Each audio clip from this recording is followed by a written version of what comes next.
Jahon chempionati 2026-yil va bu jahon chempionati hammasidan ajralib turadi. Birinchi sababi bunda 48 ta jamoa ishtirok etayotgan bo'lsa, ikkinchisi O'zbekiston ishtirok etyapti. Va nihoyat do'stlar, Xo'p do'stlar, bu yilgi jahon chempionati qanday bo'ladi? Meni taxminlarim qanaqa? O'shalar haqida batafsil gaplashamiz. Siz menga yoqtirma tugmasini bosib, obuna tugmasini bosib, qo'llab-quvvatlashda davom eting. Balkim fikrlashimiz o'xshash bo'lishi mumkin, balkim men qayergadir noto'g'ri gapirayotgan bo'lishim mumkin. O'shani kommentlarga to'g'rilashlari mumkin. Xullas, men boshladim. Kelinglar, bugun guruh favoritlari va jahon chempionati men uchun favoritlar kim? O'shalar haqida gaplashib chiqamiz va keyin jahon chempionati boshlanishiga o'zi 6 kun qoldi. Keyin ikkita guruh haqida, masalan A bilan B, C, D, o'shana guruhlar haqida addil ikkita guruhni video qilib chiqaraman. Sizlar kuzatishni boshlaslaring bo'ladi. Obuna bo'lishning eng zo'r vaqti deydi-ku. Xo'p, bunda boshladim. Birinchi A guruhdan boshlaymiz. Bunda tabiiyki Meksika jamoasi bo'ladi. Meksika bilasizlar, Kanada va Amerika uchalasida jahon chempionati qabul qilyapti. Shuning uchun bular mezbon jamoalar va birinchi ochilish o'yini Meksikada bo'ladi. Xo'p, birinchi guruhda Meksika, Shimoliy Afrika va Janubiy Koreya respublikalari va Chexiya. Bu yerda favoritlar nima desa bo'ladi? Bu yerda imkoniyatlar hammasida deyarli bir xil deb aytaman. Men bir o'yinlarni ko'rib olishim kerak. Jahon chempionati boshlangandan keyin hali favoritlarni yana ham ko'ramiz. Chunki hozir guruh o'yinlar, o'rtoqlik o'yinlari bo'lyapti. Guruh o'yinlarida ham unchalik kuchli jamoalar nima deydi, yutqizib qo'yishi mumkin. Misol uchun bundan 4 yil oldingi jahon chempionati Argentina misol bo'la oladi. Birinchi mag'lubiyat bilan boshladi va oxirigacha mag'lubiyat bo'lmay, oxirgi jahon chempioni bo'lib ketdi. Xuddi shunday voqealar bu yerda ham bo'lishi mumkin. Va bu yerda birinchi o'rinda menimcha Meksika, ikkinchisi Janubiy Koreya va Chexiya bilan Janubiy Afrika jamoalari guruhda qolib ketishi mumkin. Aytgancha, bunda 8 ta eng yaxshi 3-o'rin olgan jamoalar ham chiqadi. Bu haqida batafsil keyingi videolarda gaplashamiz. Xo'p, ikkinchisi Kanada, Bosniya, Qatar va Shveysariya.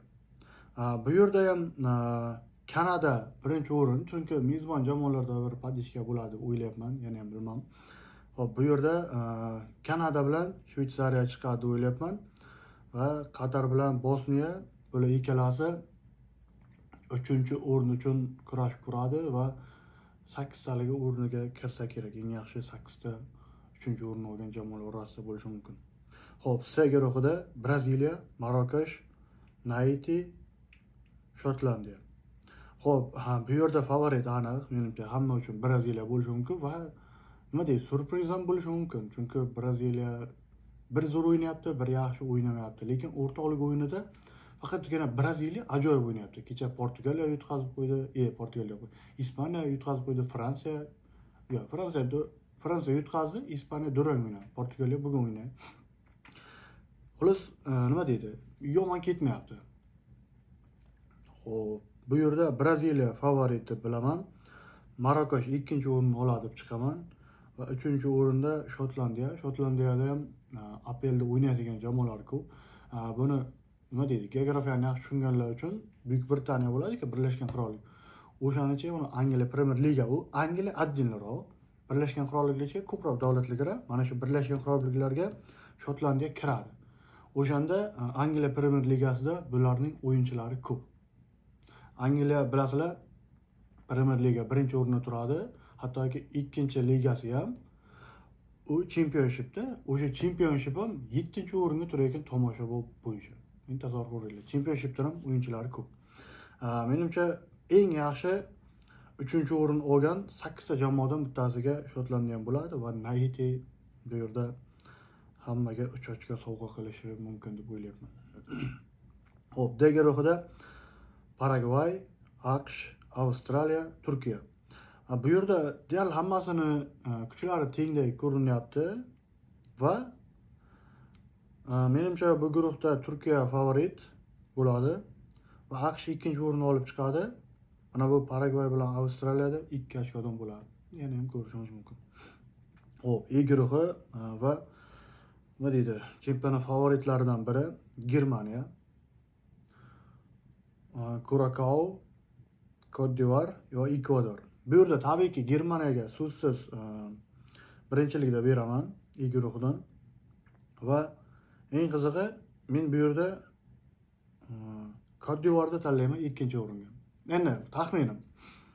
Va Kurakao bilan Ekvador guruhda qolib ketishi mumkin. Ikkalasi bir-biri bilan durang o'ynab, bu ikkalasiga yutqazib, 1-1 ochkodan olib. Endi ham ko'ramiz. Xo'p, F guruhida Gollandiya, Yaponiya, Shvetsiya, Tunis. Bu yerda gollandlar birinchi o'rin deb o'ylayman, lekin yaponlar ham padarka emas. Atak o'tgan yili Belgiya bilan qanday o'ynaganini ko'rgansiz. O'tgan jahon chempionatida aytmoqchiman.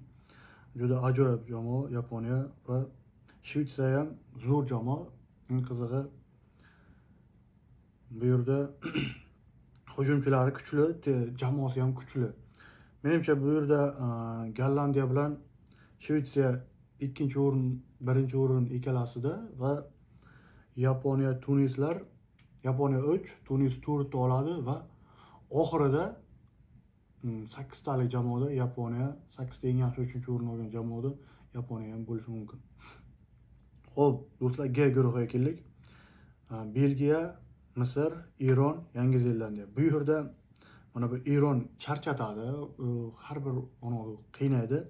Shuning uchun men bu yerda Eronni 2, Belgiyani 1, Misrni 3, Yangi Zelandiyani 4-o'ringa qo'yaman va bu yerda Misr ham kuchli 8 ta jamoani 3-o'rinni olgan eng yaxshi natijasida bo'lishi mumkin deb o'ylayman.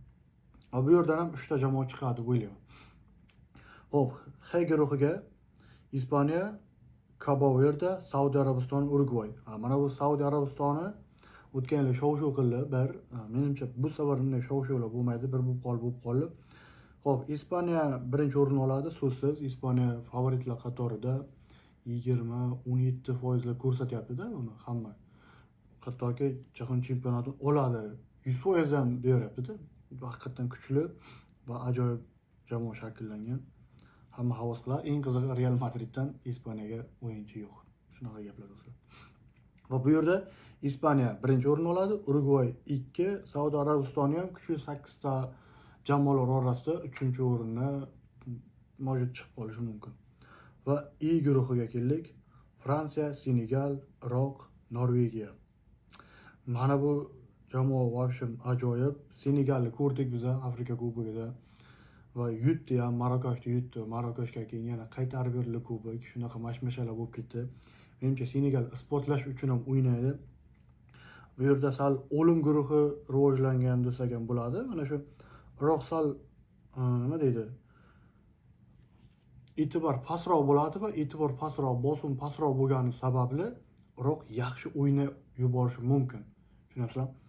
Fransiyani, Senegalni, Norvegiyani ular oyog'idan chalishi mumkin. O'sha narsa bo'lishi mumkin. Endi buni ko'ramiz. Menimcha favorit bu yerda Fransiya. Fransiyaning tarkibi ham kuchli va ular yana jahon chempionati bo'lish uchun, oltin to'plar olish uchun Mbappe, Dembelelar kelib yotdi. Olisi Fransiya bek tarkib bo'lib yotdi-da. 2-3 ta tarkib chiqarib kelsa bo'ladi. Bemalol zo'r o'ynaydigan. Xo'p, ikkinchi o'rinda Norvegiya. Norvegiyani bilasizlar do'stlar. Holland menimcha jahon chempionatida ham zo'r narsalar ko'rsatadi. Bunga ishonib qolaman va ko'ramiz. Lekin katta o'yinlarda Holland yo'qolib qoladi. Menimcha bunaqa ishini endi jahon chempionatida qilmasa kerak. Chunki keyingi jahon chempionatida yana qatnashishi mumkinmi, yo'qmi degan savollar bo'lib qoladi va hozir yaxshi formada. Va Senegal ham xolos Fransiya birinchi o'rinni olishi mumkin. Bu yerda favorit. Senegal bilan Norvegiya ikkinchi o'rin uchun yaxshilab talashadi deb o'ylayman va Iroq bir bo'lib qolsa, bitta ochko olib qo'yadi. Bir bo'lmay qolsa, kimnidir chaladi va o'zi guruhda oxiri qolib ketadi. Va bundan ham 3 ta jamoa chiqishi mumkin. Eng qizig'i mana shunaqa jamoalardan 3 ta jamoa chiqmay qoladi-da. 3-chi jamoa chiqmay qoladi. Sababi yutqazgan bo'ladi, 3 ochko olib qoladi va to'plar nisbati bir nimalar shunaqa bo'lib turib chiqolmay qoladi. Juda ayanchli holat bo'lib qoladi. Xo'p, J guruhida Argentina, Algeriya, Avstriya, Iordaniya. Argentinaga zo'r o'ynoq bo'libdi va menimcha jahon chempionlari keyingi jahon chempionatida guruhda qolib ketganda o'shani menimcha bular tugatadi. Fransiya o'tgan safar ham tugatdi-yu, lekin bular yana tugatadi. O'sha narsa endi an'ana buzilib ketadi. Va bu yerda Argentina favorit va Avstriyani ikkinchi o'rin ko'ryapman. Avstriyalik Argentina bilan o'yini zo'r bo'ladi. Va Argentina 1, Avstriya 2 va bu yerda Iordaniya bilan Algeriya shu guruhda qolib xayrlashadi shu jahon chempionatida. Xo'p, do'stlar, eng qiziq guruh K guruhi, o'zimizning guruh. Portugaliya, Kongo, O'zbekiston, Kolumbiya. Bu O'zbekiston degan nom tasavvur qilinglar, eshitish qanchalik orzu bo'lgan. Balkim men ham o'ynashim mumkin edi-da, lekin edilar hech narsa bo'lmaydi. Men O'zbekiston o'yinini o'sha kuni ko'rdim Kanada bilan. Yo'q-da, u bilan nimadir qilib bo'lmaydi, ishoninglar. Men nima deydi?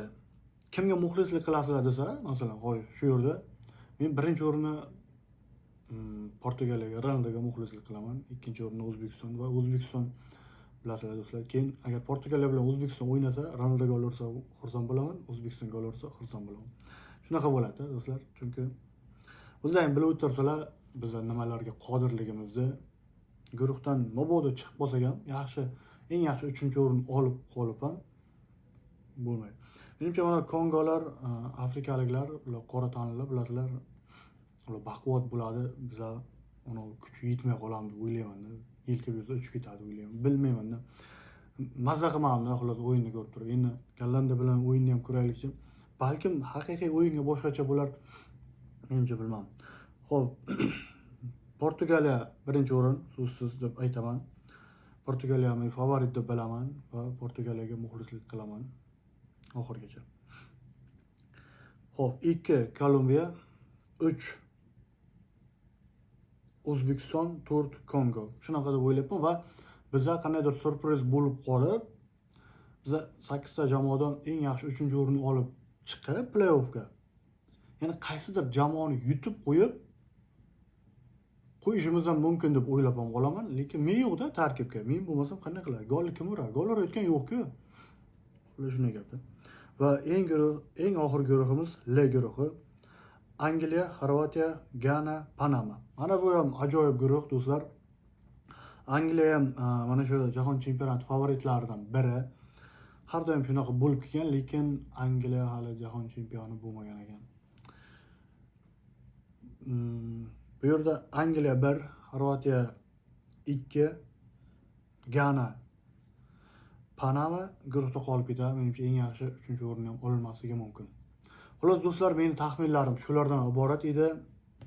Bu guruhlarga yana batafsil to'xtalamiz. Ikkita guruh qilib, nega buni favorit deyapman, nega buni tushib ketadi deyapman, nimaga buni eng yaxshi 3-o'rinni olib 8 talikka kiradi deb o'ylayapman. O'shalar haqida batafsil gaplashamiz. Siz esa obuna bo'ling, laykni bosing, fikringizni yozing va siz jahon chempionatiga O'zbekistonga muxlislik qilasizmi yoki Messiga muxlislik qilasizmi yoki Ronaldogami yoki Yamalgami yoki Harry Kanegami yoki Hollandgami? Siz kimga muxlislik qilasiz? Bilaman, Ronaldo olishiga hamma ishonyapti, umid qilyapti va olsin deb turibdi. Hamma rozi. Shunday men ham rozi. Rahmat sizlarga. Obuna bo'lib qo'yinglar, eng qiziq videolar oldinda.